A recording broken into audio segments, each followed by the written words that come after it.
Hey, Yeah, I'm not doing well. what's going on?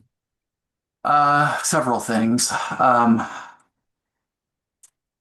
One, I think I'm just burned out. Yeah, Um, yeah, from everything that's been going on it's been a long year. I mean, we've been dealing with Susanna's health issues since February. I mean, before that, but I mean, it's been pretty much nonstop since February. yeah. And then, I've mentioned it, but it's only been kind of worked in with other things. I don't think I've ever come out and explicitly stated it that I've been using Kratom regularly for Yeah, several years. I yeah. don't know. I can't remember exactly what I've said. And so I've been working on quitting. And if you just stop, it Yeah, creates all kinds of really unpleasant side effects. I've heard that. It's like trying to quit caffeine, you know? Yeah, So I'm tapering down, but I'm still having all kinds of really unpleasant side effects. Plus, I could be wrong. It may just be the side effects of tapering off of this stuff, but um, there's a possibility that maybe I caught COVID. I'm sorry. But I thought, that's even though I'm not feeling so great, that's perfect time, even if we only meet for say an hour. Yeah, Perfect, perfect thing to bring to discussion is the the um, the unpleasantness of having a body. You know, Yes. uh, and then I don't rate this as highly as the issues of the difficulty of being in a body. But Tuesday's all pissed off. She's ranting because she won't talk to me. I think I've told you that. She talks to Susanna about everything, and then Susanna talks to me. But that Yeah, bubble of reality um, is something that is um, useful, helpful, and I'm able to get it without a lot of difficulty because I'd said this before that um, the writings of Robert Anton Wilson are yeah, basically the same idea, but writ large. I mean, he applies it to basically all of our existence. The yeah. all of our business of living and what we perceive and what we're interacting with. And so the groundwork for that was laid, and it's not something that is grasped perfectly, but enough that it helps to mitigate um, a lot of emotional reactions to some of the things that come up. Yeah. That's good. Um, it really is that finding that balance between the personal relationship side of things and also having that higher wisdom that the whole story about how I think I am and how she is and all of that isn't really the case, that you have your version of the relationship between you two, and that whole dynamic is something which exists only the way that it does in your mind. It's something that only exists for you in that exact way. She has a completely different story going on. She has a completely different cast of characters, and all of her rationale and her motivations and all of that is based off of her version of reality, which is just not the same one. You guys are living parallel realities in the same house. Yeah, And it's like that with everybody. But I was just about to say. yeah, and sometimes they're more compatible than others is the only thing. Sometimes they're really wildly divergent. And then we have people who are killing each other over political and religious beliefs because their two sides are so, diametrically opposed. But it's just because each of those parallel realities is fully believed in by the people who are engaging with it. She doesn't have any ability at this point to recognize that this is just her bubble and her little parallel reality that is completely, her own little universe. The benefit is that you do. So it does give you a little bit more flexibility in how you deal with these things because you're able to actually step into that side where you recognize that you see it one way and you can't necessarily jump into other people's parallel realities, but that Right. you recognize that yours is also not a truth.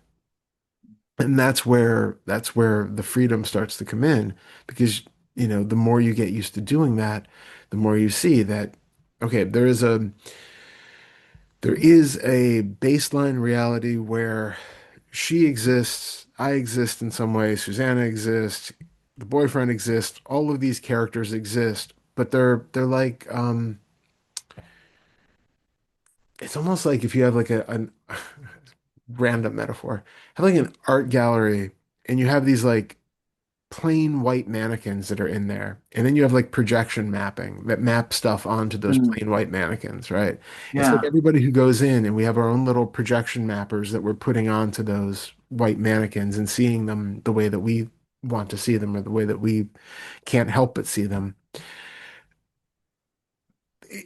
It's our ability now that we have that kind of insight to be able to step out of that ingrained belief that, the way that I see the world is really the way that it is, and instead recognize our own projectors, recognize that there is just a basic white mannequin underneath there, and that so much of what I experience is, my version of this reality.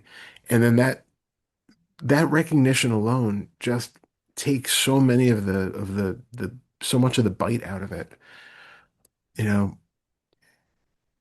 you might even have some flexibility there where you can start to entertain other viewpoints and things like that. And that can have other beneficial side effects. But the main thing is to recognize that your version of reality is not inherently true either. It's only inherently completely true for you.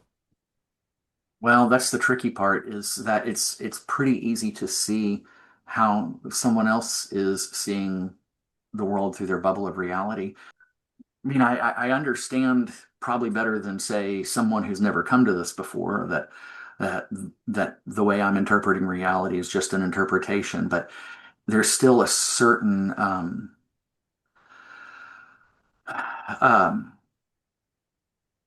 there's a certain what's the word for it?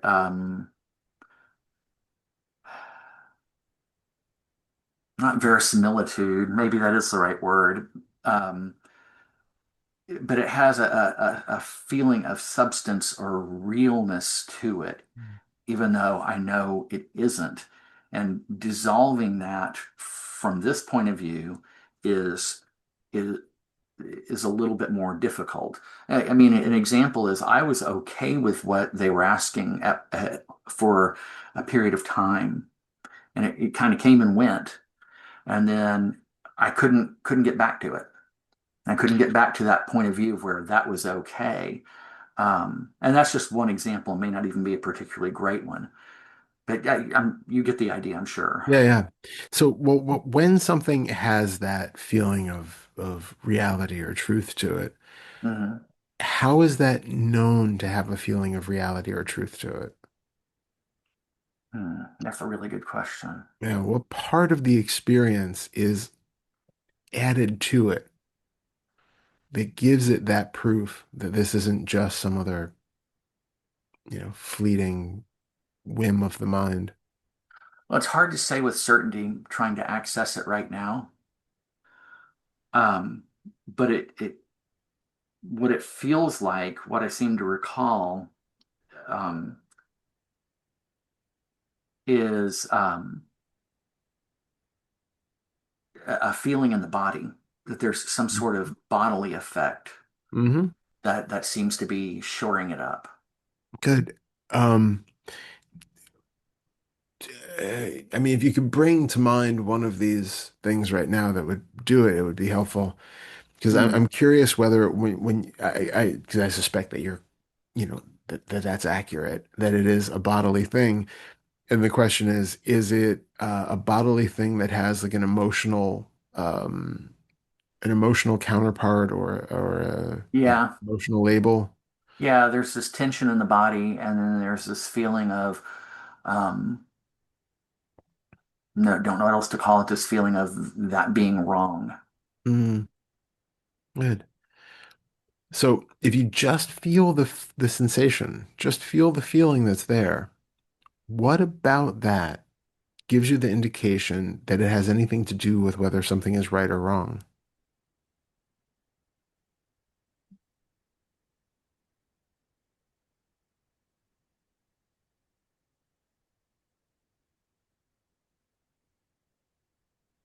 It doesn't seem like there's anything there. It doesn't seem like it says anything about it. It's the marriage of that feeling in the body and the thoughts. Hmm. That seems to be what's going on. It's hard to say for certain just because of the fact that I feel so darn weird. Yeah, I know. That's kind of having that going on simultaneously is kind of it kind of muddies the water, Yeah, but absolutely. it seems like that's what's going on. It seems like it's that this kind of this tension in the body. In fact, it's funny. Tension is a kind of less than ideal word for it because it's almost like this feeling inside the body of everything turning to concrete. It's like things Mhm. harden. Yeah. Yeah, that's a really good way to describe it. Do you find that there's a certain that hardening is maybe related to a certain type of like resistance or that it's that you're that the idea of something being like wrong is one interpretation, but what you might be experiencing is that there's a resistance to that idea, Mhm. which is then interpreted as, well, then it's it's wrong. But that wrongness can sometimes be a post hoc interpretation because we feel that internal gut resistance to whatever it is that we're discussing. Say that again. I was having a hard time keeping up with Yeah. you. Sorry. So say you bring to mind something that you feel is a morally an issue or something that's wrong like that. But what you might find is that when you bring up that idea, there's like a resistance to it in the body. There's a feeling of that tension, that hardening, or whatever, that is like a resistance to the reality that things are the way that they are. That this is the situation that's going to be. You kind of brace yourself against that. And then this Hmm. thought comes on that says, but it's wrong. That can't Hmm. happen. It shouldn't happen. I can't let that happen. But that wrong feeling or wrong belief might actually be because you're already feeling resistance to that thing happening, you know? So you're saying that that feeling in the body is creating the mental narrative. Yeah, yeah. And so that idea of the wrongness can be like an after effect or an afterthought that comes on that tries to make sense of that resistant sensation. Because for whatever reason, there is something about that idea of, whatever it is that we're talking about happening that creates a sense of tension in the body. And then we derive that, but that just means it's wrong. But that's our interpretation that comes in afterwards to kind of make sense of that resistance. That resistance can I be there for a whole variety of reasons. I mean, there's, all sorts of different conditioned behaviors and beliefs and things that can be underlying that makes us, resist the situation in some way. But it doesn't indicate that the situation is actually right or wrong. It just indicates that for whatever reason, we have some sort of a resistance to it being a certain way. So then we can question, is this something that is actually we really need to heed that is a valid concern? There's really somebody's well-being that's at risk of being threatened here or something. There's something that really, I need to do something about this. Or is it just, okay, I can actually feel that there is a resistance to this situation? what is that? Is the resistance telling me that I need to do something about it? Or is this just a reflexive bodily response because Hmm. of God knows what? And now can I sit with that reflexive bodily response and not make it dictate what I do or what other people around me do or any of that? Because I can see that this bodily state is just my own conditioned or my body's own conditioned response to this particular thought or this particular situation. It doesn't mean that there's an inherent rightness or wrongness to it. It's just that this unique perspective on the situation lends to the body resisting in this way. So now, can I accept? If it's something that is already going on that I have no ability to control anyway, can I accept that the body is having this kind of reaction to the situation and see if, okay, this is the way that it is. Now what happens? Can you just be with that tension in the body and watch as it kind of unwinds itself automatically? Hmm. When you say it unwinds itself automatically, you're talking about the fact that it will eventually, inevitably fluctuate and change just because that's what these things do. Exactly. Yeah. Okay. We're not feeding it with more thoughts about the thing and any judgments and like that. It's like when we talk about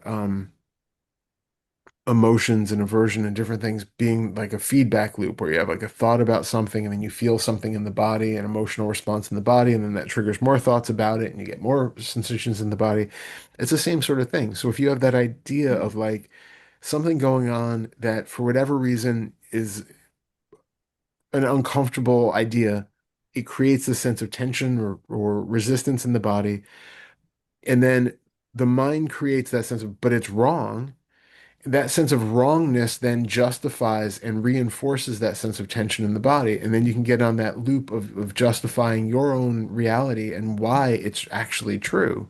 But it's just based on a thought interacting with a sensation, which then sparks another thought, which interacts with a sensation.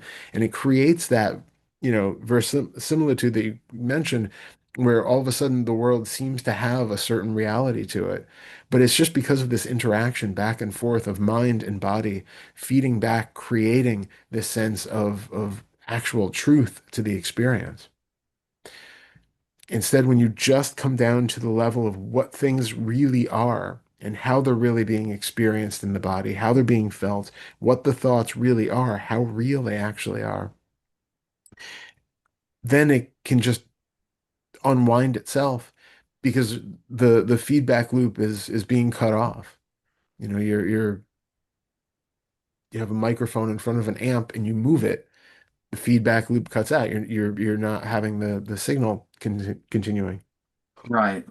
So to the only way, the only way to halt that feedback loop is to stop the mental talk that is about what's happening in the body. Yeah, you might want to say it like that. I'd say also being aware of it as just being mental talk and being aware of the sensations in the body as just being Huh. sensations in the body and not as the labeled emotion or truth or wrongness or whatever it is that it was once believed to be. I see. I had never thought of it from that point of view before. Yeah, it's the awareness of what it actually is that does a lot of the work in cutting out the feedback loop. But I assume that that's something that takes a lot of practice to get to that point. You have to be aware of the bodily sensation and the talk about it again and again and again. Yeah. Yeah, but each time you do it, it's strengthening that likelihood that you're going to do it again the next time. It strengthens that Right. capacity. And Okay. and I do think it's one of those things, obviously everybody's different, but the more you it's like um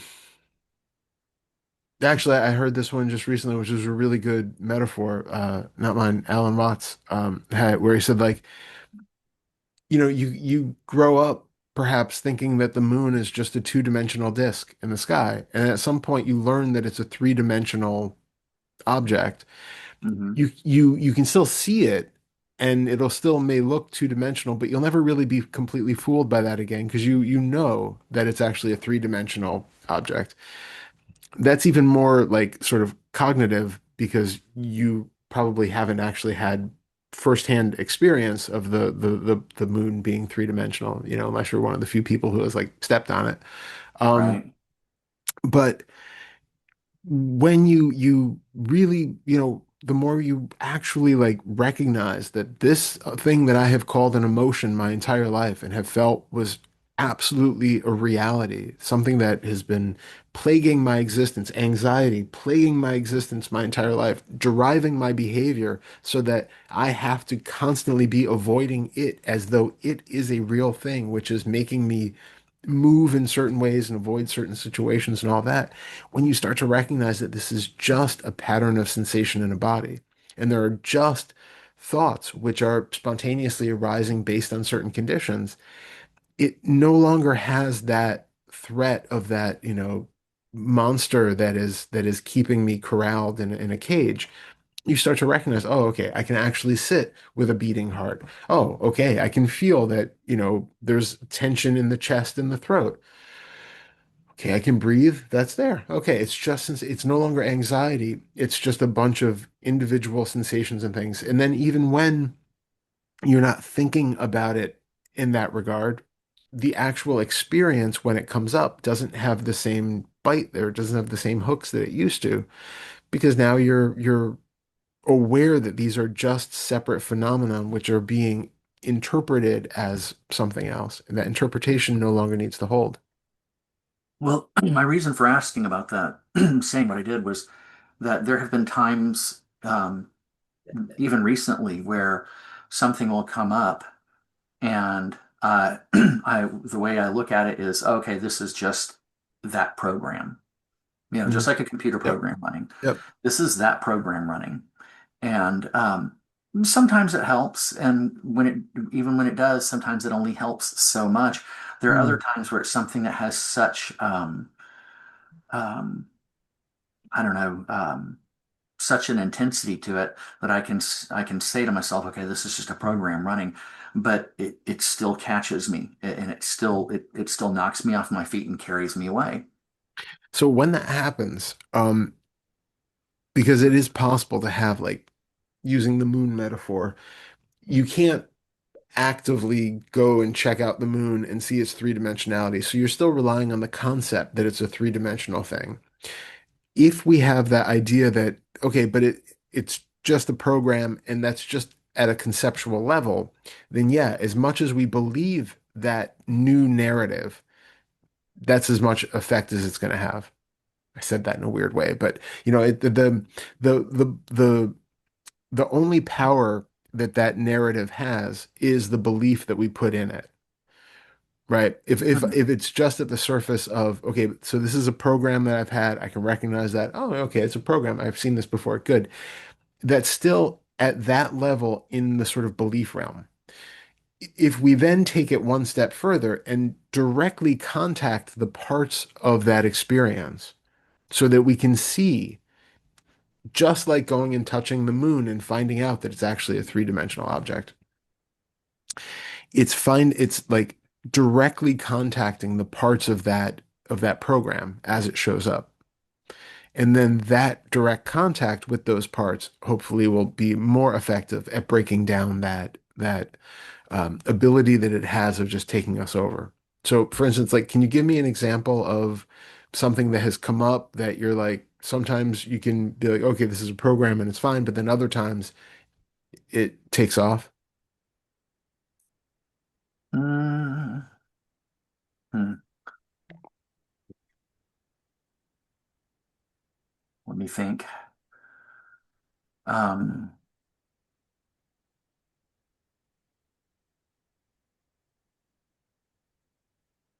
um, yeah, Susanna has this supervisor, and there are times where Susanna will tell me about something that happens, and yeah, well, you know, what do you expect? That's the way she is. That's that's how it is. And then other times she'll tell me about something, and I get really um, upset by the injustice of Mm. her being able to get away with this with impunity. Yeah. So that injustice thing is a good one to work with because Yeah. we it's one of those like socially approved ones. Mhm. You get a little extra like pat on the back for having like a good sense of, this is injustice and I'm going to, put my foot down and right the wrongs. And on, one level, we do need that as a society, and it's good to have that kind of impetus. But on the other, it can be where it just, it's either completely uh, unhelpful. Sometimes it's completely delusional. It depends on the situation. Um, uh, there are times where you literally just cannot do anything about it, about a situation. And maybe it is Mhm. on one level of thinking unjust, right? But Mhm. it's important to, again, do the bubble of reality check on that. How much of this is my projection onto the situation and my interpretation based on my long-standing history with, injustice, with hierarchy and authority and all of that, doing a check-in, but knowing that you have the sort of injustice program, good to know to recognize it. And I can see how sometimes it might be enough just to know, oh yeah, okay, there it is. Right. That's the thing. And then that'll kind of unwind it. But if it doesn't, if you really feel that, getting caught in it, that's when you turn into the actually feeling the moon, so to speak. What is it about the actual sensations right now that are giving you the indication that there is injustice here? Like, what does that even mean? How does injustice translate into the bodily senses? How does it translate into thoughts which are then believed in? What are your actual experiences of those thoughts that are saying that this is unjust in some way? And what do those thoughts do to the body? Hmm. Breaking it down to see that feeling injustice is not a monolithic thing. It's not just one, you know, uh, easily qualified experience that everybody has experienced the same way. There is something right now that is happening, which is being labeled or termed as the feeling of injustice. So get clear on what exactly it is to feel injustice right now. Hang on. Let me see Yeah, if I can bring that yeah, up yeah. because we had an incident a few days ago that it's funny. I went back and forth on it. There was one time when it um, really troubled me, and there was another time when it rolled right off my back. Mm, Um,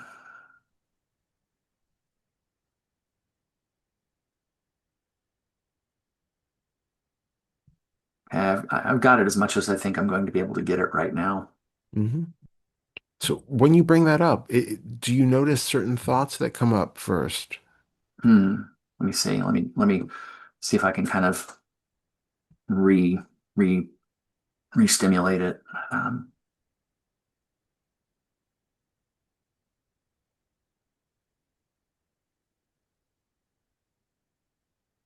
yeah, yeah. I mean, all the thoughts that are about the situation, the narrative about why she's doing this and that she doesn't have to do it. She's handled this sort of situation with Susanna differently in the past, um, um, and so on and so on and so on. There's just a long string of them that show up almost instantaneously. I mean, it's only just milliseconds behind the arrival of the bodily sensation. Mm, good. And what is the sensation? How exactly is the bodily sensation appearing right now? Hmm.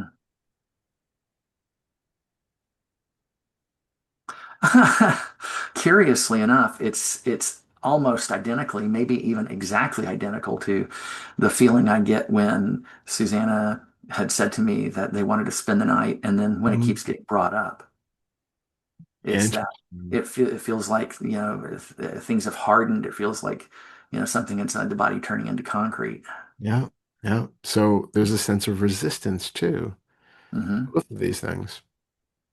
Well, it kind of seems like what's going on is that there's this general one size fits all purpose feeling, Mhm. and then you get varying descriptions and ideas about it depending on the context. You know. Absolutely do. Absolutely do. And it's, I suspect, the same sort of thing because we do this and why I say there's probably some resistance kind of built into that because it's the same thing when we have like a pain someplace and we tense uh, up parts of the body in resistance to that pain. And right. a thing that I actually had the experience the other day, and I was like, I really need to start prescribing this for people, is cutting onions. And notice what happens when you cut onions, like, a lot of onions, and your eyes are really burning. Hmm.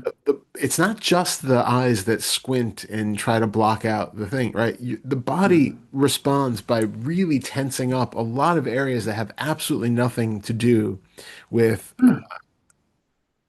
the smell or the burning in the eyes.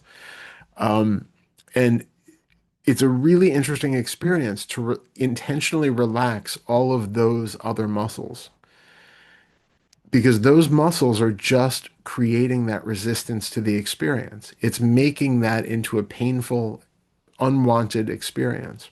That resistance is basically the body going and tensing up to the thing, trying to block out the stimulus, but using muscles which oftentimes seem completely irrelevant.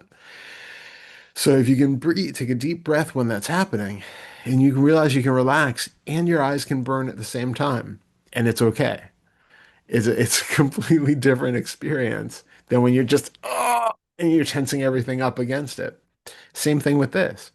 When, Susanna's supervisor says something, when Tuesday says something, whatever it is, when there's an idea that's there, notice that the body is doing this resistant contraction, like, like your eyes are burning, and see if you can take a breath and just feel how that is in the body, and then relax and see when you aren't gripping and holding that tight, how does that change your experience of the situation?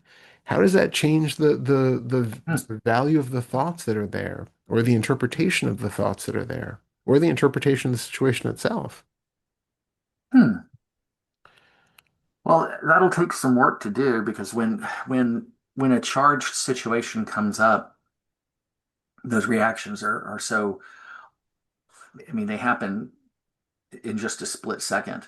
And all, and what you're describing with the body tensing up and the thoughts, it all happens. And it's difficult not to get caught up and swept away. In fact, I Mm, wrote something in my journal about this earlier this week about how the bodily sensation seems to be primary. That seems to be the thing that we have to catch, because mhm, even though sometimes thoughts can set off the bodily sensation, it seems like most of the time it starts with the feeling in the body, and then the mm, thoughts come up. And yeah. so the thing to learn to do, even if I can't learn to do anything else yet, if all I can do is somebody says something to me and there's a reaction in the body, and there's reaction and a feeling in the body, and I can go, okay, there's a feeling in the body. Even if that's all I can do, and I get caught up and swept away, and there's this big harangue, um, that right there seems to me to be a profound victory, because Mm, that's the very beginning of or dissolving or unraveling all this stuff, is being able to, in that instant when the external stimulus sets off the feeling in the body, and then everything that follows. If you can catch the feeling in the body and you can eventually get to the point where that happens automatically, then you can begin to catch the other things. yeah, absolutely true. Absolutely true. And the awareness of the sensations in the body or the things that come up in the body, like I said, is I won't say like enough, but massively important because just having that awareness of what it is as opposed to the labeled idea of what it is, that can change everything. So just that awareness of there is a feeling of tension in the body. And now you've recognized, oh, and oddly enough, it's the same tension that I feel in the body in this situation. And probably it's Mhm. going to be the same tension in the body that you feel in this other situation. I think maybe with you, with somebody else, definitely, I've used the metaphor of tofu before, that it's like by itself, it doesn't really have like any personality or Ah, flavor, but you can, marinate it, spice it, cook it all different ways, and it becomes a completely different thing no matter what you do with it. Uh, yeah, that those base sensations in the body are very much like tofu. It's like whatever thought comes on creates something else entirely out of it. yeah. I'd kind of noticed that. I mean, it hadn't really sunk in. It wasn't something that had been a full-blown understanding from, realization or a moment of clearly seeing. But I was picking up on that. And, for anyone who's watching, I feel like it would be a good thing to say this is that you just said how important the feeling in the body, the bodily sensation is. And it is, I think, all too easy to um, underestimate that, to not really see how truly important that is for the first year and a half. Mm. Anytime we talked, you would hammer that home. I would send you emails about things that were going on, and you would say things about that. I especially early on, it was, I would be looking at trying to change these feelings or make them go away, and you would say, "Don't change them, don't make them go away, work with them." And every time it was just right over my head, right over my head, and it gradually started to sink in. And in the last few months, the last maybe, I don't know, 3 to 6 months, by way of rewatching some of our previous conversations, and writing about this, and just kind of working with all of this stuff, watching Pernilla's videos too, the light turned on, and it became really clear that this bodily sensation business really is primary. I mean, there's all this other stuff that is important and necessary, and we have to get that too. We have to work with that. We have to practice those things, and those things have to become a part of our repertoire. But that seems like the cornerstone, the linchpin. I mean, it cannot be, you cannot overvalue it, I think. No, no, 100%. I appreciate you saying that because I agree 100%. We can effectively, at the risk of, going into more deeper territory, we we can effectively reduce all of our experiences in the world into bodily sensations and thoughts. And in a sense, we can even reduce all of the bodily sensations to thoughts, but for this way of thinking about it, I think it's important to kind of have a distinction between the two, at least for a while, because we can recognize that whatever is happening in all of our experience is somehow this like mind-generated virtual experience.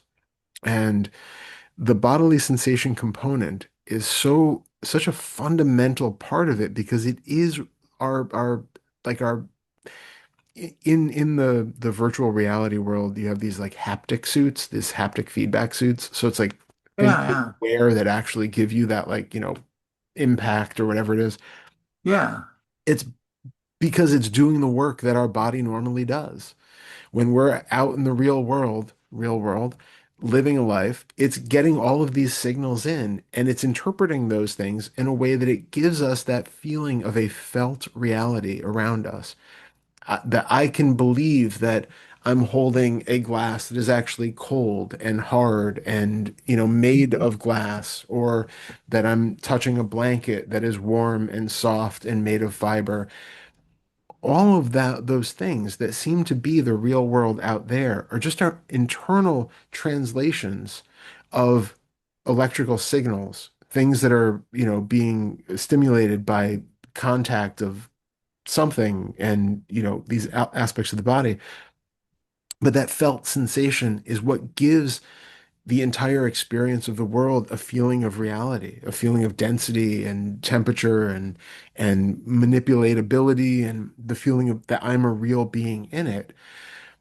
And with that, we also have this internal experience of all of the emotional stuff that gets translated through the body, all of the ways that I feel like I am because the body is in a particular state, because the feelings of the body, the muscles, the fascia, the blood pressure, all the different little interoceptive things that are happening, we can feel those. We get a sense of those, and that is part of our feedback of not just how the world is, whether it's cold outside because I feel that the body is cold, or it's hot outside because I feel that the body is sweating, but also how I feel like I am. It's like our self-reflective way of knowing I am feeling kind of depressed today because the body feels heavy and slow and achy and tired, or I'm feeling really bubbly and energetic today because the body is like feeling flexible and wants to move and run and do all this stuff.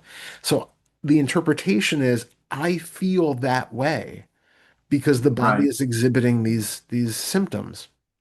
I Well, am sick because the body is feeling whatever it is.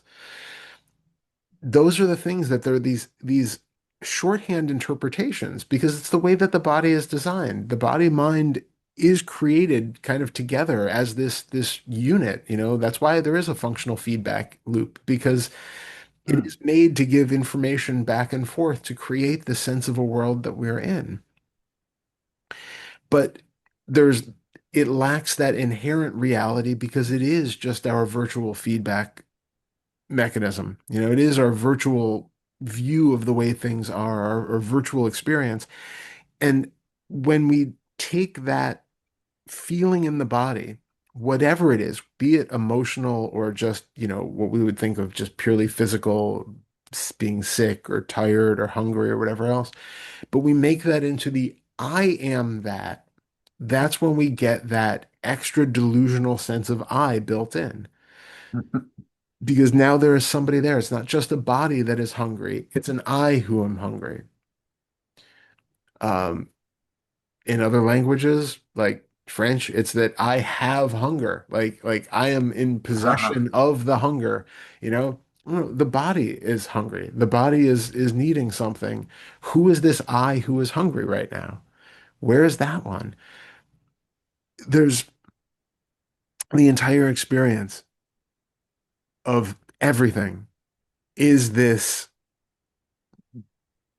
well, fine-tuned for its environment system of interpretation and representation of stuff that it thinks, the mind thinks is out there. But our actual experience of it is not real in that way, and that implied I who's at the center is very much not at all real. So when you have like we started by saying today about the discomfort of having a body or being a body or any of that, it's important to note that the body is always going to go through something, right? It's giving Mm-hmm. information about its state of being. It's not a problem. It's just, it's made to alert the brain as to whether it's in a state of needing sleep, needing exercise, needing food, needing water, whatever it is, it's just sending out these alarm signals that say, oh, we're running low down here. We're running out of glycogen, whatever it is. We got to do something. Here we go. And then the brain responds, things happen.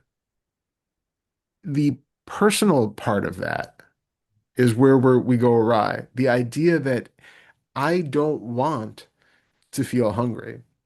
I don't want to have the response of the body, resisting to smelling onions and having the burning in the eyes. That it's that resistance, it's that extra thought that comes on, and it's not just the body directing itself away from danger And it's not even just a mind that says, okay, steer yourself this way, close the eyes, do all that. It's that personal element that's in the center of it. I do not want this to happen. I do not want the people in my life to experience injustice in a way. I do not want put in any, political, religious, or other belief. I do not want this. I do want that. That is not based off of anything that's actually fundamentally real. It's a misinterpretation of signals that are coming from the body and the mind. So the more there's this inherent sort of meta awareness of this happening, the less believed in it is, the less powerful it is in terms of creating that extra sense of me who's at war with everything. And then there's just simply a body reacting to its environment. So you were saying, and I wish you just said it, and I can't remember the word now. It's But okay. the way to um, dissolve. I'm not really crazy about that word in this context, but we don't have to do the way to dissolve this um, sense of someone at the center of this physical experience Mhm. is, and this is going actually back to what you said a little while ago, is to be aware of the feelings in the body and to be aware of the thoughts just as thoughts rather than being caught up in the story that they're creating. Yeah. Yeah. Really recognizing the actuality of the situation. That a thought is a thought. Not that it's my thought or that it's true because I think it, but recognizing that it is just a thought. Recognizing that the sensation in the body is just a sensation in the body. That Not can be that it, tricky to get to. huh? That can be tricky to get to. Yeah, yeah, yeah. But the more we do it, the more we practice it. And that's why I think doing things where we sit with a little bit of discomfort or, sitting with an itch and not scratching it and recognizing how much we're putting on that experience of it's not my itch in the body or even my itchy body, the thing that I need to take care of. That resistance to anything, even borderline slightly uncomfortable, we want to challenge that and recognize that this is just an alarm that's going off in the body. And I can be okay with that. Set your alarm clock, have it go off and just sit with that nagging alarm clock going off. The body responds to that, right? You're going to feel that, like, oh, shut the damn thing off. Feel what Right. that resistance is like. All it is just a sound, a repetitive sound going on in the room. There's something else that's happening in the body, and then there's this extra layer of ownership and resistance to that sensation going on. Those are those little adversities that can really help train us to not believe the hype of whatever the body is saying. And it lets us have that quantumous relationship to whatever's showing up because we can be with the actuality of it, not with my interpretation of it. Okay. The actuality of any situation is going to be much more livable than the mind's interpretation of it. Okay. I'll have to extend what I've been doing because I do it a little bit. Um, I do it all. We've talked about this one before. Mm. When Godfrey, our biggest dog, starts licking, Yeah, yeah. I do it with him all the time. And I've actually Mm. made some progress. I'm not all the way there Yeah. yet, but I've gotten to a point where I can stay with it, even when there's this incredibly strong feeling in the body of just outright aversion, Yeah, just yeah. complete, just over the top aversion. And that's actually quieted down some now when that Nice. happens, when he starts up and I'm in the room with him and just I let it go. So there's still a ways to go with that, but I noticed here in the last week or so that there's been some progress with that. But that kind of stuff goes on all the time in the house. The dog's barking, one thing. I mean, there's almost always some kind of what we would call unpleasant stimuli. Yeah. So there's plenty of opportunities to make use of that. Yeah, it's important because if those things are considered to be unpleasant, then the body and mind are in a constant state of turmoil. There's always some even slight resistance to things being the way that they are. Um, the more you can come down to the base reality of it's just stimuli. It's just a sound. There is nothing more inherently pleasant or unpleasant about any sound versus any other. That's the thing I try to remind myself of frequently is what you've said in the past about, all of these sensory inputs are inherently neutral. Yeah. And I remind myself of that fairly regularly, but Good. it hasn't translated into something more, and I don't know why that is. But having this conversation um, makes it clear how to go to the next step with that. Yeah. It's great to say, this whatever's happening now is inherently neutral, and to really be able to see that that's true. But and again, it's good to be able to do that, but to just stop there and then to find myself wrestling with that experience, or reacting to that experience. Um, Obviously, what we've been talking about for the last while now is the next part in that. Yeah. Yeah. Yeah, exactly.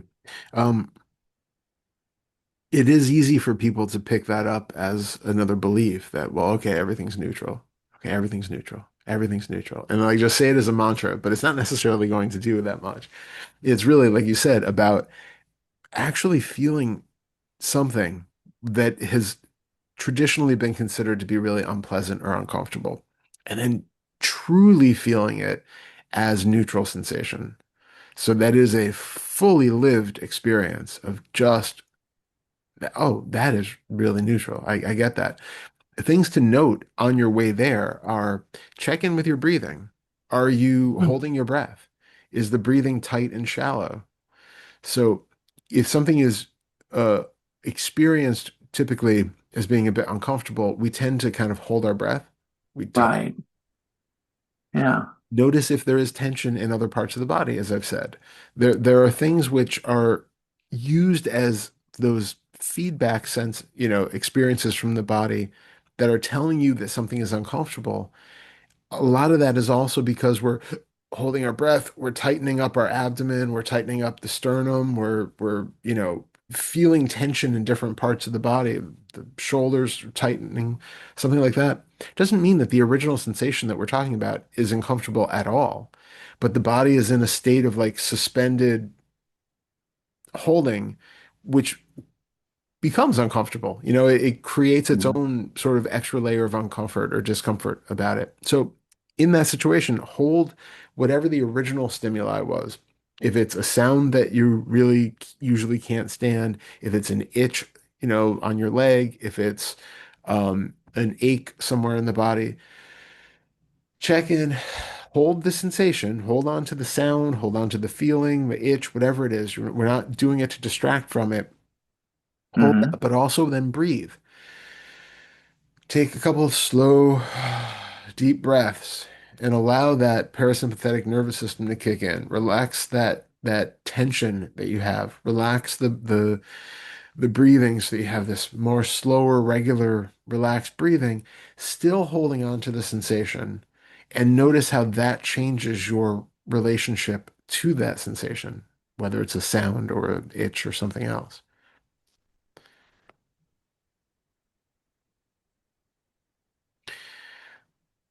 The more we can recognize all the different parts, all the different components of our sensory world, the easier it is to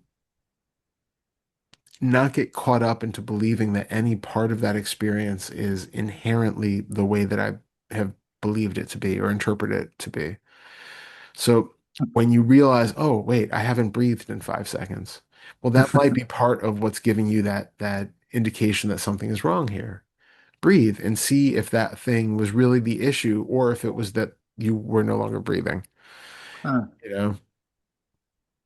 yeah, because I've noticed that that's true. That when there's something that is unwanted, unpleasant, uncomfortable, whatever you want to call it, that one of the first things that happens is the breath gets hijacked. Yeah. Yeah. So take it back. Right. And I think we maybe sometimes have the false idea with all of this that it's like, but I need to train my willpower to sit with whatever uncomfortable anything is there. And you get like those like really forceful ways of dealing with this stuff. Um, and that actually makes the person who's doing the forceful sitting, Hmm. it reinforces that sense of self and it reinforces that there's really something unpleasant there. It's not. There's no inherent reality to any of it.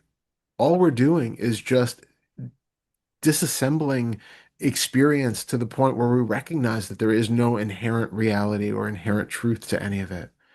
So it's not like earning merit points by sitting there white knuckling it through, a pain. It's just to recognize that actually the interpretation of the one who is experiencing the pain and the pain itself, both of those do not have any fundamental reality. The more the attention goes on it and is just with it without any thoughts, preconceptions, or judgments, all of a sudden that inherent nature that we thought was there of something called pain just doesn't exist. The inherent nature of the one who is experiencing the pain and is white knuckling it through it and isn't going to move and isn't going to also doesn't exist. All we recognize is that the body isn't breathing and that there's tension and that there's a sensation which is calling out for some sort of attention, and you can acknowledge it, you can see it, you can feel it, and it can be there. Well, now when when I'm doing this, like let's say, take for instance, Godfrey and his Yeah. extraordinarily loud tongue. Um, uh, It's like a circus sideshow act. Godfrey and his extraordinarily loud tongue. that does sound. I can see one of those signs with the lettering and all of that and the lights. Um, but um, my approach has not been one of trying to power through it or to bring willpower to it.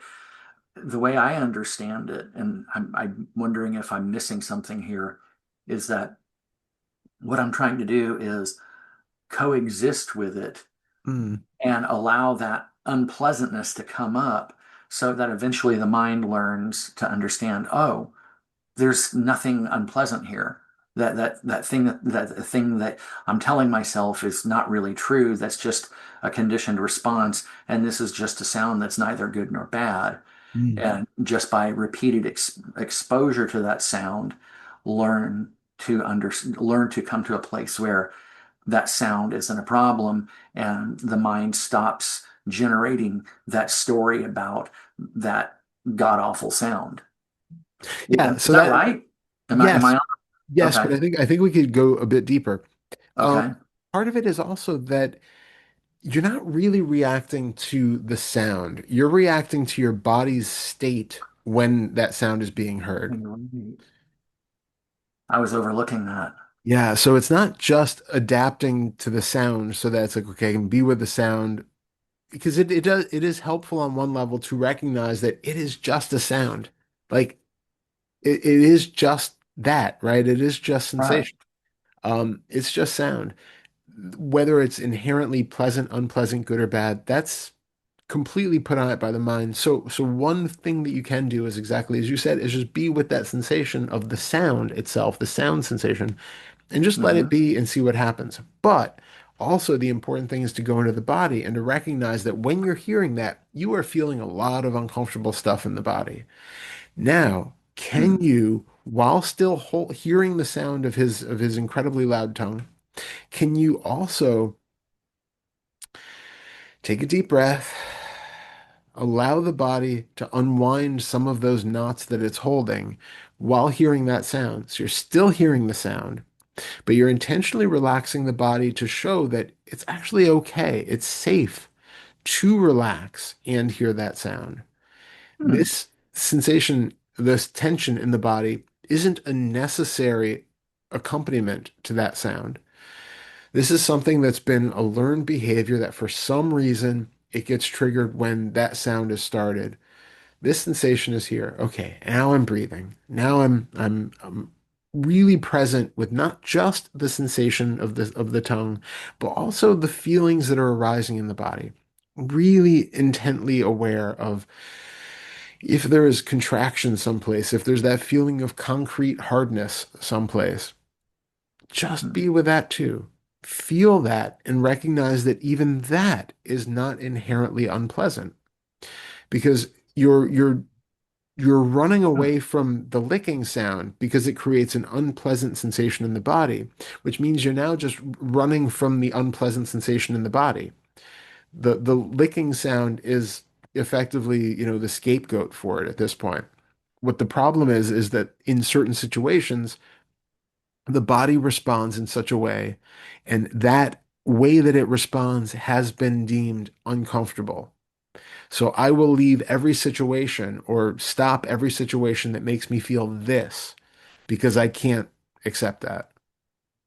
So if we get used to accepting the sensations in the body, then it doesn't matter what the external stimulation it does, right? Even if it creates that sense of discomfort in the body, we can be okay with that. And then the outside external situation stimulation doesn't matter anymore anyway. Can you sum that up? Can you put it in a slightly smaller package that's Yeah, easier yeah. to think Sorry. about in the moment? But yep. So basically a few different ways of working with it. You can work either with the externalized sound itself, where you are just putting all of your attention on that and realizing the inherent neutrality of that sound as it is, one part of the process. A Okay. second part of the process is um to recognize how much like of that uh tension and breath holding and concretization and all of that is happening in the body seemingly in response to that sound. So then can you be well yeah, so there's two parts of working with the body. One is um intentionally trying to relax it or Hmm. intentionally, focusing on the breathing so that you're deepening the breathing, you're relaxing the nervous system, you're relaxing the muscles, noting then that you can still hear the external sound and you can be in a body that feels comfortable and relaxed while that external sound is going on. So that's Yeah. a second way of working with it. A third is you hear the external sound, you feel the discomfort in the body, and then we are noting that tension and that concretization and all of that that's there, that has been what we've actually been running from in terms of the discomfort. So for that, we then just can you be with that, whatever the sensations are in the body, and recognize that they too have no inherently unpleasant nature to them, that they are just as much neutral. Even the feeling of holding your breath for a bit is can be seen as inherently neutral. Your the tension in the chest, the tension in the back, all of that can be felt as being inherently neutral when we put the attention directly on that and just be with it so that we can when we realize that we have the ability to be equanimous with bodily sensations however they show up, then it doesn't matter what triggers those bodily sensations. Right. We're always running. It's not really the sound that is unpleasant. It's what the sound seems to do to me that is unpleasant. So I'm running away from not the sound, I'm running away from how I feel when I hear that sound. I see. Hold on. Let me think. Let me Yeah, let that sink in. I'm running away from how I feel when I hear that sound. Is that what you said? exactly. Yeah. Okay. And the same thing can be said for like injustice, right? And this one's again Hmm. more of that sort of morally tricky one because as a society, we like to reward the feelings of, justice and morality. But Hmm. realistically, you're not so much reacting to the idea of injustice. You're reacting to the way that injustice makes you feel in the body. So injustice is a Right. bad thing because of the way it makes me feel.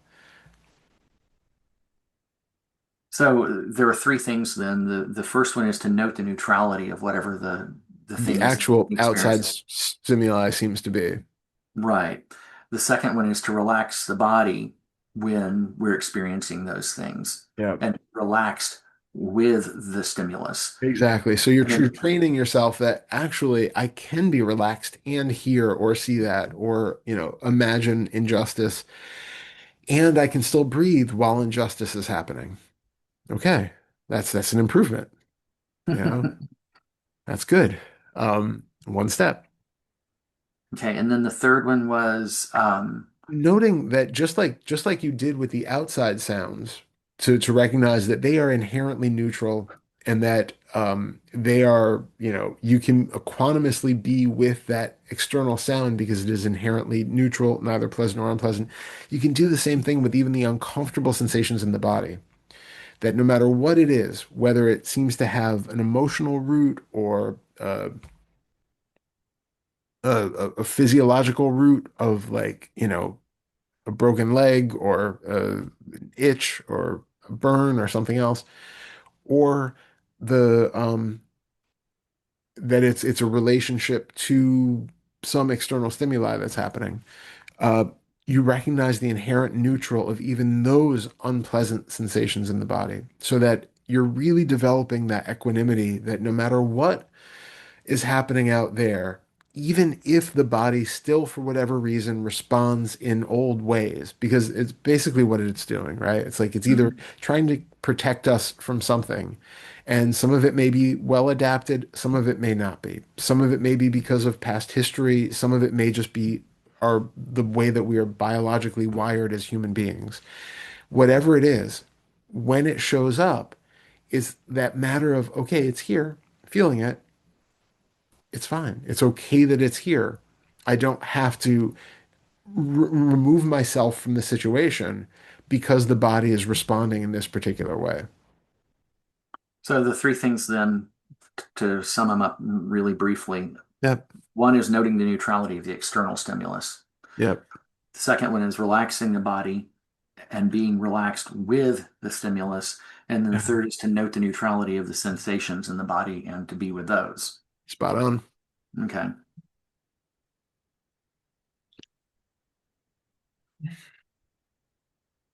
Okay. So when you run into something that's tricky, like for instance, at the beginning of this conversation, I mentioned that I'm trying to break this kratom habit. Yeah. Um, and what will happen is even though it's seems to be causing me some problems and it's really not serving any purpose. I mean, there's nothing to be said for why it should continue. Mm. Um, um, with that being the case, that voice in the mind that leads to having more. Mm. Um,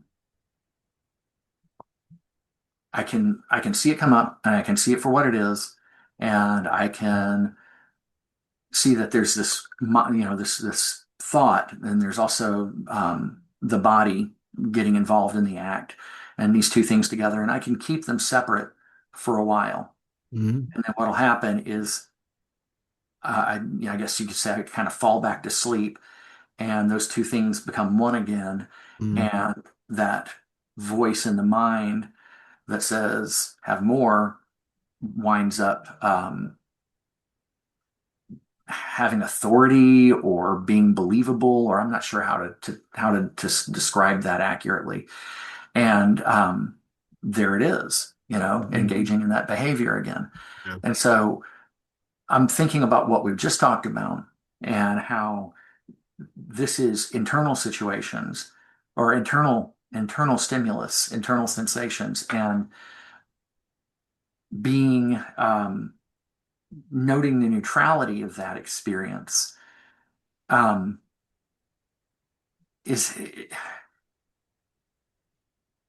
Is that valid to make that jump when it comes to trying to unravel something that has that much um, momentum to Mm. to start right there at that place? Well, I'd be curious because I love that you at first have the ability to recognize, okay, this is a thought saying I should have some, oh, and the body is also having some weird side effect that, and the mind says, oh, well, you can get rid of that side effect if you just, no, and then it's like, okay, no. So you have different thoughts that are saying like yes and no, and then you have sensations in the body which are just whatever they are. Mhm. My curiosity is when they become one again, as you said, and then they, that propels you on Mhm. to having it. What is happening right there? When when that happens, is it that the sensations in the body have become so overwhelmingly, blown out that you can't uh distract from them anymore or ignore them anymore? Is it that the idea of the pleasure of it has overridden the rational part of the mind that's saying no, no, no? What is the actual experience in that? Because that's really where the uh yeah, the inside of it is going to be.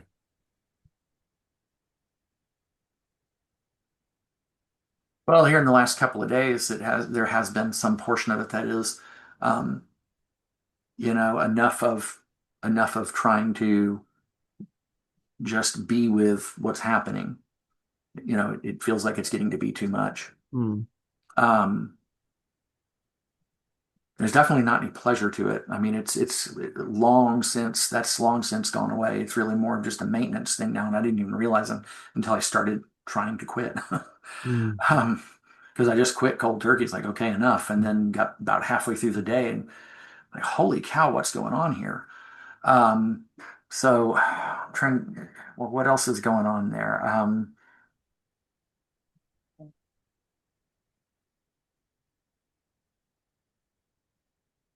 Man, I really don't know exactly. I think I'm going to have to try to look into this carefully when it's actually happening. mm. Um, Yeah.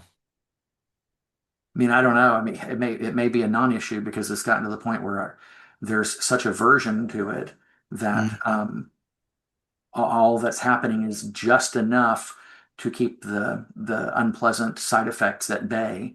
yeah. But that could change. Um, so if it comes up again, I'll look into it. Right now, sitting here talking to you, I'm not sure what's happening in that moment. All I can say is that for whatever reason, and this doesn't answer the question, but for whatever reason, that voice becomes more believable. It Hmm. takes on a reality instead of just being this voice in the mind talking and recognizing it. Oh, that's just the mind talking. That's just a Yeah. thought. It's Yeah. nothing more than a thought. It's like smoke, Looks like it has substance, but it doesn't. It's already in the act of vanishing. Yeah. Yeah. So become aware if it feels like the body is like on the move to already get the thing before, Hmm. is it that there's a certain type of thought which becomes really persuasive in certain contexts? Is there that Okay. the body feels a certain way, which is just unquestionably, undeniably, uncomfortable? Like, nope, we just have to go and get rid of this. Or is it that the mind is giving you the prospect, like the belief that something in the body is, nope, fundamentally, um, like if I don't have it, then I'm going to be so bad that I might as well just have it. Are there justifications happening like that are making it uh, seem like a done deal, like a foregone conclusion that you have to have it? Really being aware of that sort of thing, that Okay. like as you, and maybe this will be helpful, instead of having it, because I'm glad that a lot of times you're aware of the mind and the body and how they're behaving. Uh, if y- I'm assuming that you're aware as you are about to go get it, right? Or as you're indulging in it or whatever, you are at least aware that it's happening, right? Like you're not like Oh blacking yeah. out and like No, sleepwalking. I'm aware. So note as soon as you recognize that you are on the move to go and get it, Not that it's a hypothetical thought, but you feel the body is literally walking towards it. Check in. What is driving that behavior right now? What is happening in the body? What is happening in the mind? Is it a foregone conclusion, or could you stop right then? Hmm. Turn around and walk the other way. And if you do, what happens immediately after that? What happens when that craving doesn't get fulfilled? What Okay. resistance shows up? What is the red flag, the red warning light that's like, no, no, no. If you don't, this is gonna happen. You have to do that. Or the little toddlers in there crying and like, but I want it and I need it. And what like just be aware of what the sensations and the thoughts are doing in that moment when it seems imminent that you're actually gonna have it. Now, there are times, again, this is not to say that that there's not further investigation that needs to be done. There does. Everything you Mhm. just said is all something that I hadn't been doing. But I can tell you that there are times, it's not every time, I don't think. We'll find out. But there are times where it's that magnetic pull that we talked about some time ago, Yep. and I don't know what the hell's going on here. All I know Yeah. is just, it's like the whole Donnie Darko thing. I Yeah. was just leading the way. Completely. And so in that moment, see if you can hijack it and turn around. If you go Okay. the other way, what happens? Does that pull get like immeasurably stronger? What is, when you do the same sort of thing we do, where you're really investigating, like, just because that feeling of magnetism is there, how, how does that actually connect this body and that substance? What Yeah. goes from here to there? How does this guarantee that that has to happen? Um, we're again more and more just breaking down to, hold on. I have a feeling in the body. There's a thought in the mind. There's a false link that's being created between those, Between the thought and the between feeling in the the thought and body. the feeling. There's a sensation in the body, and there's this thought of the kratom that I can imagine out there. It's not here. There's no direct link between the two. It's a mind created link.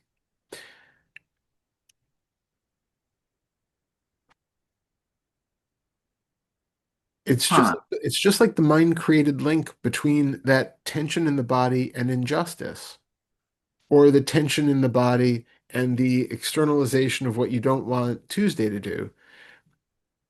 There's a feeling in the body, and then there's a thought about some external thing, and there's an imaginary link between the two that says this sensation has anything to do with that. That's always been a tricky one, and it goes back and forth. There are times where I can see really clearly what you're talking about, how there's not a link between something out there and the response in here, Mhm. or between the thought in here and the bodily feeling. And then other times it completely eludes me, and I'm wondering, Yeah. how was I able to see that so clearly, and now I can't see it at all? Isn't it wild? I know. It's frustrating. But it's just the way that, we're, we're not meant to peer behind the curtain. It's like Hmm. it's not the way that we were built. Like we are built to just immediately respond to whatever's there. It's evolutionarily, it's kept us out of a lot of danger. So we just respond. We now live in a society, thankfully, where mostly we are safe enough to start questioning these things and have these different experiences where we're not just running out of compulsive, fear and craving and all of that stuff. I mean, it is we're animals. It's the way that we're wired. This is that extra thing that we get to do where you get to question whether all of those biological urges are always well adapted and necessary or not. And it's like in Finding Nemo, it's the sharks who are doing the, fish are friends, not food thing. Like they're in like the sort of vegetarian anonymous group where they're like, there's sharks who have vowed not to eat fish. It's their biological urge would be to eat the fish, but Right. they're like, morally, we don't think this is right and we're not going to do it. It's the same thing with us. Biologically, we're just built to immediately react to things and respond in different ways. And if a craving comes up, we get the thing and we eat the thing and we do the thing. This is where we realize we don't have to live by that. We can have a different relationship to experience, but it's not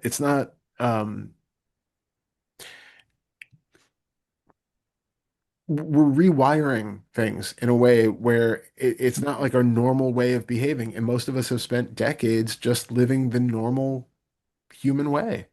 So it's not expected that it should be just simple and easy. And once you get it once, it's always going to be that way. You have many years of conditioning that have led it to be the way that it is.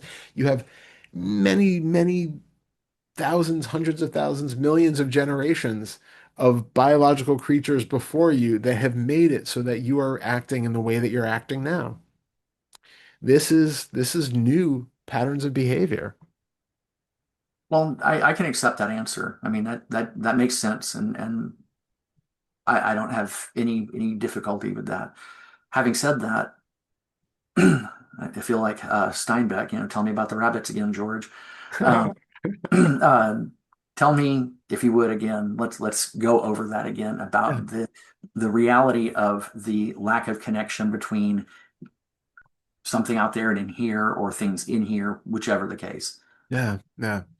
So in we could use the mind and we could say that of course there is a logical correlation or a logical connection between I smell fresh baked cookies and then I feel the stomach, you know, going rumble, rumble, rumble, and my mouth starts salivating and all that.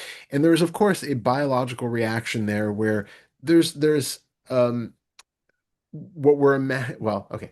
We'll say I smell the cookies. So the body has been wired to when we smell something that smells like food, we start, the salivary glands start up, the yeah, everything starts Yeah, it getting goes ready into to action. process the food. It's a bodily reaction. That sort of thing we then take to be that there is a true relationship between the grumbling in my stomach and actual cookies that are out there. There's a bodily response where the brain has put in to uh what's the word I'm looking for? It starts a process, right? Gearing Hmm. up. But those cookies might not exist.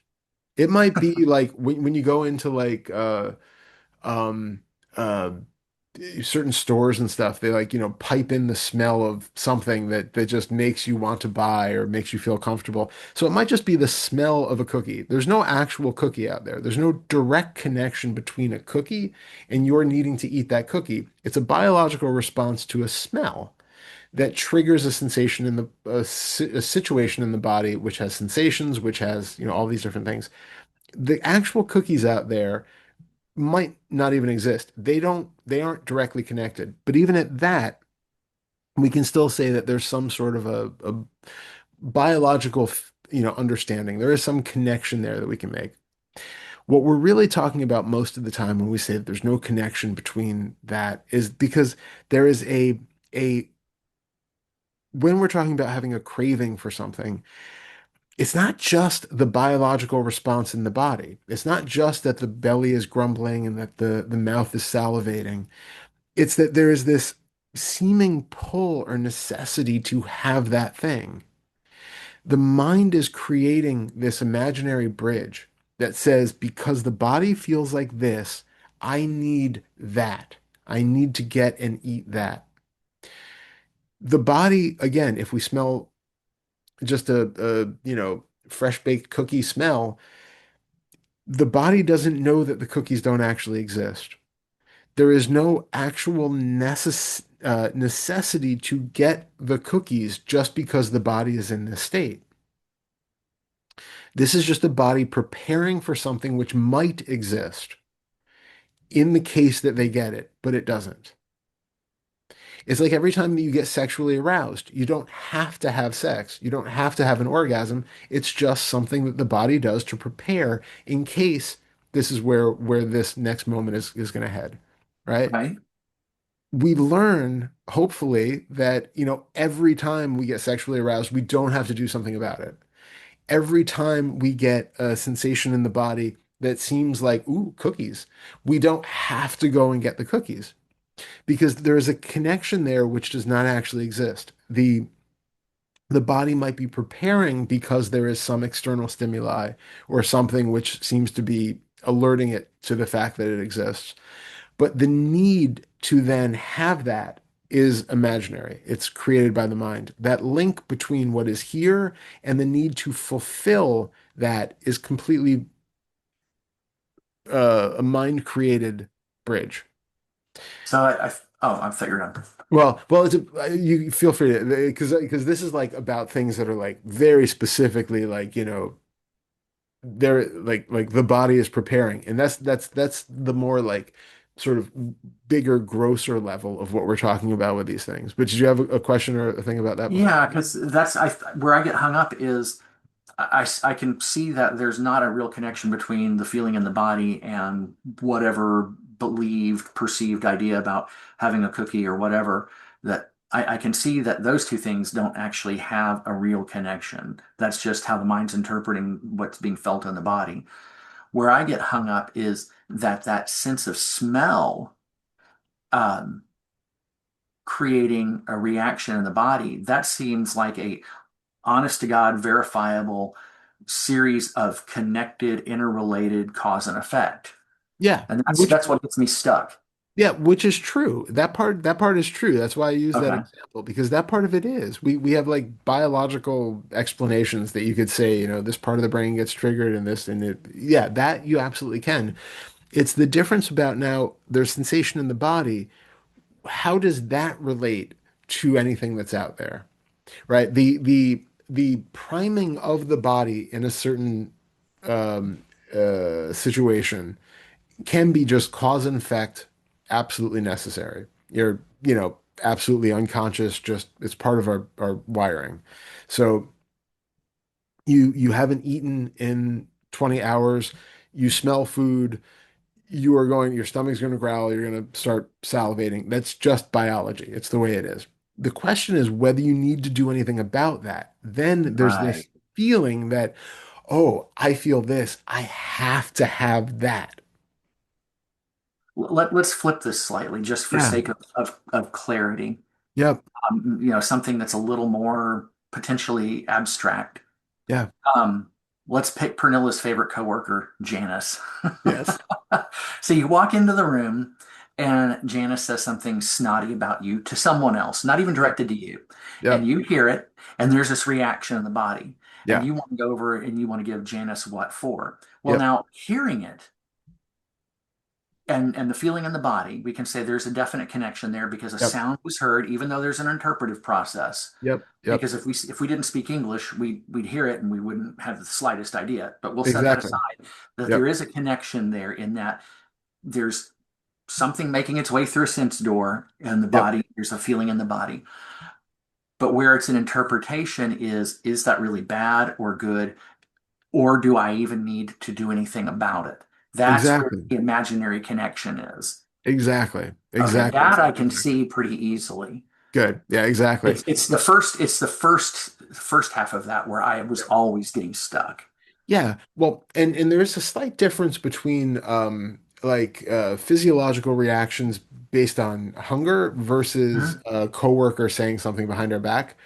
So we can break that down in a moment. Remind me of that if I forget. Okay. But on the first side of things, where even if it's something where we're like, having an imaginary or a craving for food or something like that, it's that what we take to be that craving, that either magnetic pull towards something or that like, Okay. right, like if you were sitting right here, right now, and you don't smell anything out there. There's no food that's immediately in your vicinity. You might not be hungry, or it might even be about something like the kratom or something else that. Mhm. What usually happens is that we have a mental image or some other sort of like mental impression of that thing existing. When we have that first mental impression of it, then there's a sensation in the body that corresponds to that. And it's like, ooh, yeah, something lights up with that potential of getting that thing. If it's a food, you might have like a ghost taste of it in the mouth. You might remember what it tasted like when you've had it. And it's like, ooh, yeah, that sounds really good. And then everything kind of lights up and you get a little dopamine hit about the idea of maybe going and getting the thing. So in that moment, first of all, the thing may or may not even exist out there. You don't Right. even know that it exists. The mind has generated an idea about something that might be pleasurable to you. And then the body responds with, ooh, that is pleasurable. Yay. Let's go get some of that. Now, in that moment, you can recognize that this sensation in the body is not about anything real out there. It's about a mentally generated idea of what the thing might be. It's not relating to an actual banana that's out there or an actual pie that's out there or something else. That is completely a mind generated idea of a pie that the body is then gearing up for. And it's like, ooh, sugar. And then it gets this little delighted sense. Now, you can recognize that there is no bridge between needing to go up and get that pie because the mind has generated the idea of a pie. The mind didn't even generate the real pie that you're going to eat. The pie that your mind is imagining is going to taste so much better than the actual pie that you're going to eat. The mind is going to tell you that it's so much more satisfying than what your actual experience of eating the pie is. And it might be delicious and it might be satisfying, but the mind is always going to create the perfect thing that entices us into wanting it. So you are having a bodily reaction or a bodily craving for the mind generated idea of what the thing is, not the actual reality because you haven't experienced the actual reality yet. Right. You can't crave that which you are currently experiencing. You can only crave that which you have not yet experienced. You, also, Yeah. ironically, you can also never crave something that you haven't experienced in the past. It's always like that middle, right? Like you can't crave something that you've never experienced. Otherwise, you have Right. no reference point from which to imagine it or crave it. So it's always Right. that midpoint where I've had something in the past, I can remember what it's like now, but I'm not currently experiencing it now, but I can imagine what it's going to be like. So now I want that thing. So it's always being in that middle point in time where I can remember it, but I don't currently have it. And now I think I want it right now. So in that moment, you are imagining, you're having a craving about an imagination about a pie, but it's not the real pie.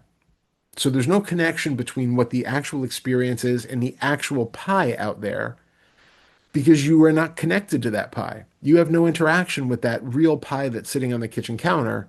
You have a reaction to the thought about a pie and the imaginary taste of a pie. And then we take that sensation that shows up in the body, that magnetic pull or that feeling of like buzzing or energy or whatever it is, and we misinterpret that as I need to have that pie. We think that that is like the mobilization of energy that is making it a foregone conclusion that I must now have that pie or else I'm going to be forever dissatisfied. We can break that link by recognizing that whatever is happening in the body there is not making it so that we have to go like Donnie Darko and get that pie. It's just a sensation in the body, which has no actual connection to an actual physical pie out in the kitchen. There's an imagination about the pie, and the sensation might be connecting to an imagination, but it's not connecting to the actual pie. That pie might have been eaten by a dog an hour ago and you didn't know it. Right? You would still go gleefully out to the kitchen looking for that pie that no longer exists. And then not only are you not going to feel fulfilled, but you're also going to feel disappointment because now you've been subverted. The craving isn't there. So so that's what I mean on that level about there is nothing about the experience in here which is actually connected to the reality of something that we think we crave out there. It's at best to an imaginary version of it, but even at that, we can see that we do not need to act upon anything that arises in the body. We can just realize that this is a biological reaction happening and it's just sensation and it's just here. It doesn't motivate behavior. It doesn't have to create behavior. It doesn't have to determine behavior. It's just here. But that takes practice. That takes Absolutely. It takes practice. yeah. Yeah, absolutely. That's something we have to do repeatedly, and we have to work Absolutely. towards. Absolutely. And then I just before I forget about the Janice situation. Yeah, I was going to ask you about that. Yep. So exactly as you said, when you get to the point where you hear that she said something about you, you feel this ugh in the body or something, and then you get that urge that I got to go give her a piece of my mind. I gotta, you know, again, that's that level where there's something happening in the body. Can you be with that and recognize that that does not lead to the foregone conclusion of yelling at Janice? That does not lead to the foregone conclusion of putting your fist through a wall. Whatever your like normal way of dealing with anger is, it's never a foregone conclusion just because there's sensation in the body. This is just sensation in the body. Now, leading a step before that, just like we talked about a bit about how, smelling fresh baked cookies can lead to a biological reaction in the body that creates that. Hmm. You have something in you that is triggerable where the the fact that somebody says something about you to somebody else does not even need to necessarily create a reaction in the body to begin with. So what we've talked Yeah. about so far is the lack of necessity about having a reaction in the body and then acting on it. And now what we're talking about is why do we even have that reaction in the first place when somebody says something about me behind my back? That's usually where we're talking about a second Feder issue, because that's usually where Uh, it's triggering that old belief that I have about myself, some old sore spot that is still in there. I get wounded when other people think about me in a certain way. Why do I care what right. other people think about me in a certain way? Literally has no effect on me either, but something does. In that regard, there is something that's almost, it's psychological, but it's almost the same cause and effect closeness of a relationship as the physiological one of smelling fresh baked cookies and then starting to salivate.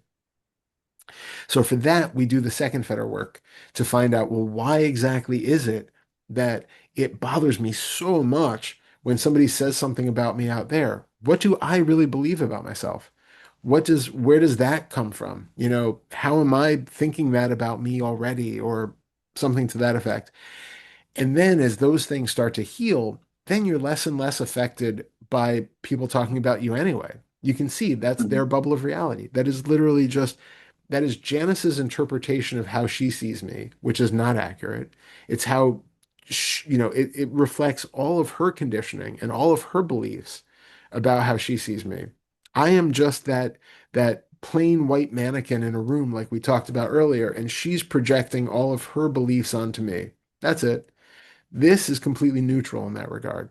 So from there, then not reacting with anger out of it is a lot easier because, it's really not the issue that it once was.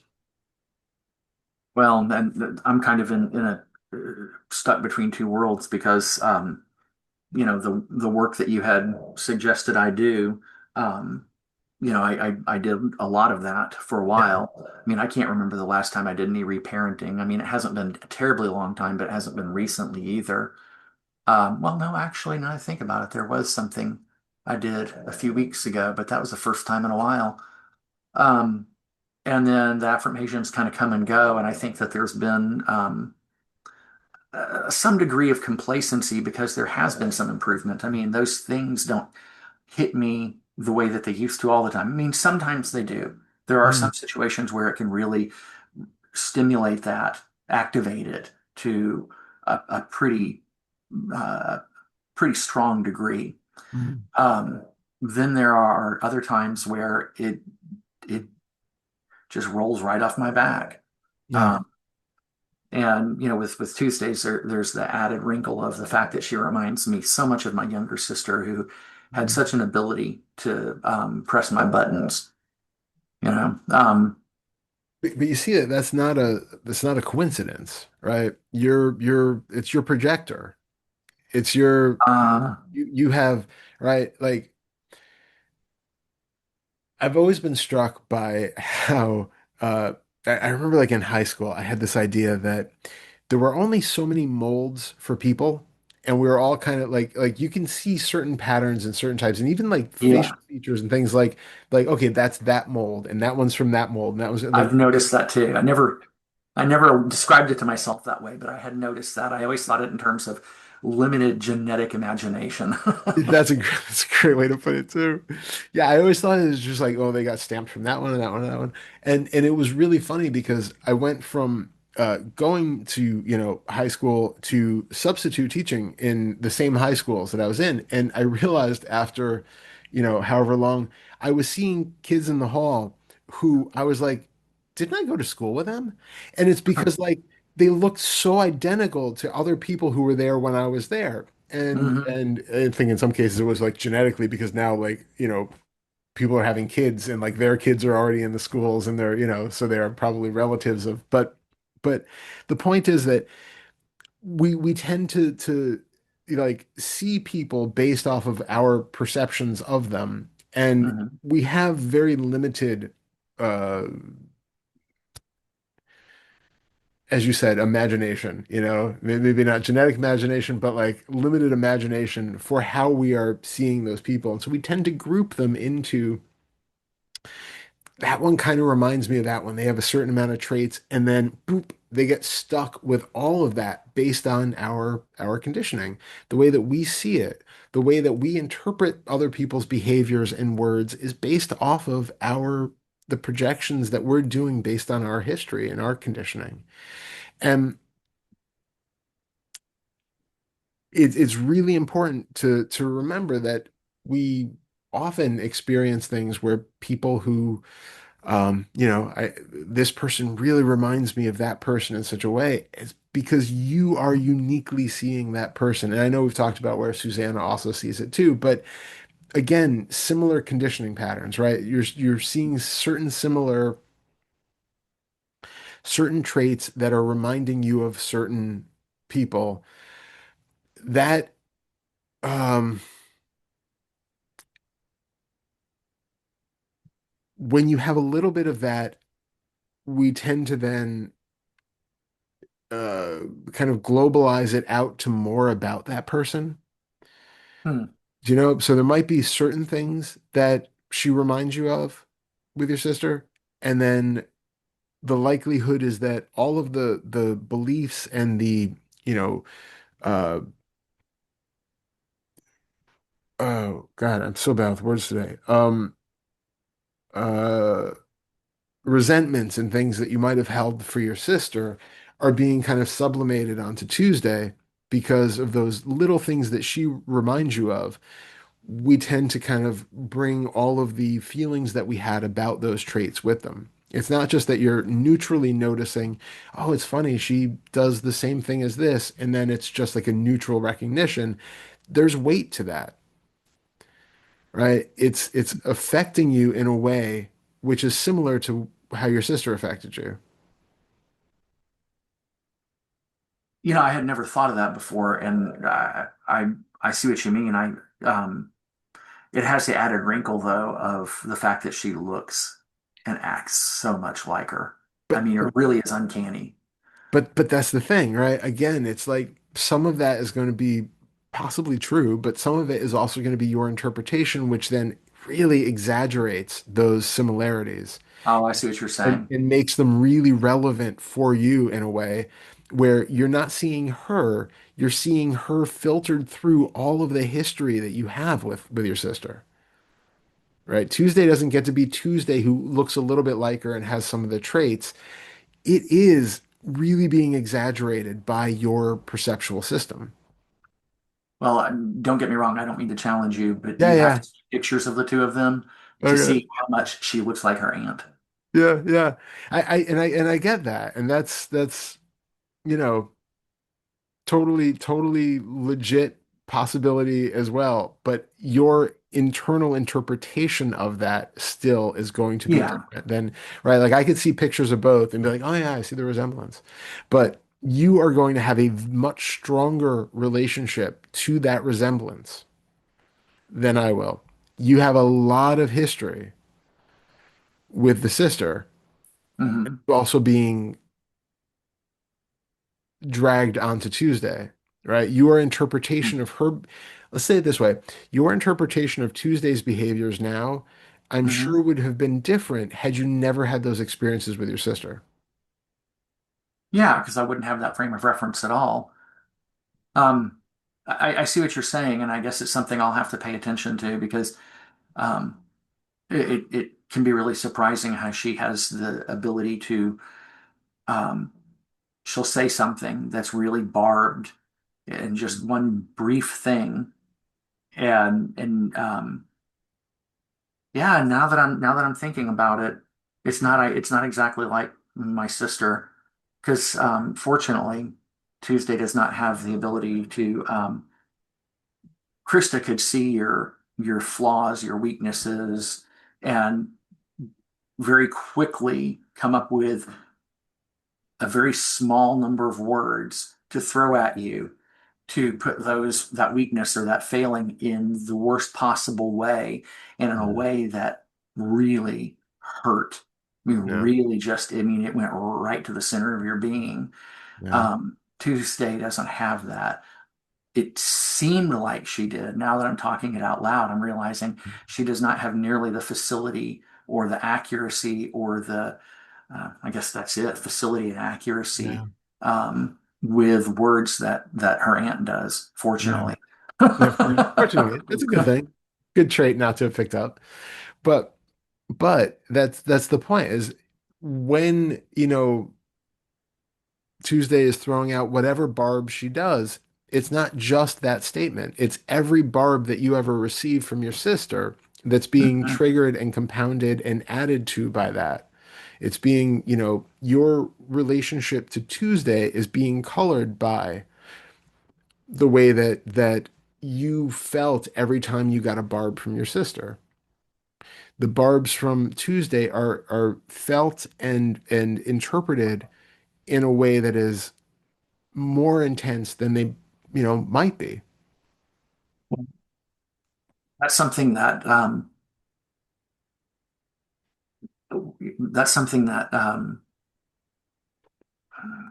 talk about having difficulty with words today. Yeah.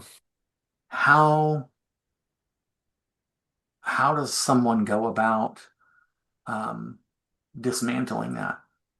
Yeah. Well, partly it's recognizing when it's happening, right? Like, Okay, okay, this is I this thought you is were going to say something. Yeah, that. recognition super important. Just being aware of what's actually going on, but also challenging that the like you said, your sister had a way of targeting your weaknesses. The things that Hmm. you felt the most insecure about, and the flaws and those things. Hmm. Shoring up against your internal beliefs of those things, right? Like your sister's Uh, strongest barbs would have had absolutely no effect on you if you didn't believe that those were your weaknesses and your shortcomings and your flaws. yeah, yeah, She's you're right. pointing out to you what you think about you, not what's true.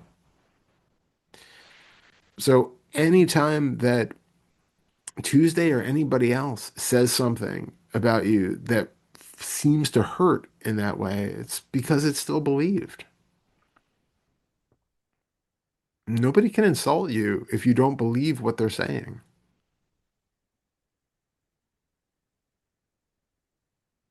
Well, then what about those times when somebody says something to us and they'll say something about us that hurts, Mhm. but and I'm thinking of something in particular. Mm.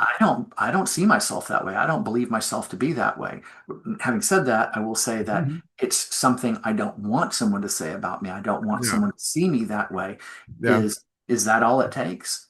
Is Well, just that's that, the huh? yeah, yeah, yeah. That's the other side of it is if it's like I want to be seen by somebody a certain way, and it can hurt when they reflect something back to us that does not, it doesn't equate to how I see myself or want other people to see me.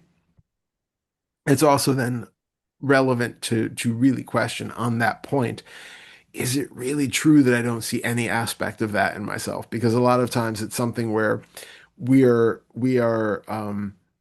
invested in having other people see us a certain way or not see us a certain way because there is some fear about us being that way. Otherwise it's not Right. really even on our radar to consider it. Like, I don't know, whatever. If we don't uh yeah, I don't know. I'm coming up with problematic examples. Those aren't good. Um, but yeah, like if you think that you have a great sense of humor and you've never questioned it, and then somebody says like you're just like so, I don't know, humorless and dry, like it wouldn't if that's not like a part of your concern where like you pride yourself on your sense of humor or something, it's just Hmm. interesting that she sees me that way. I wouldn't have thought that, but okay.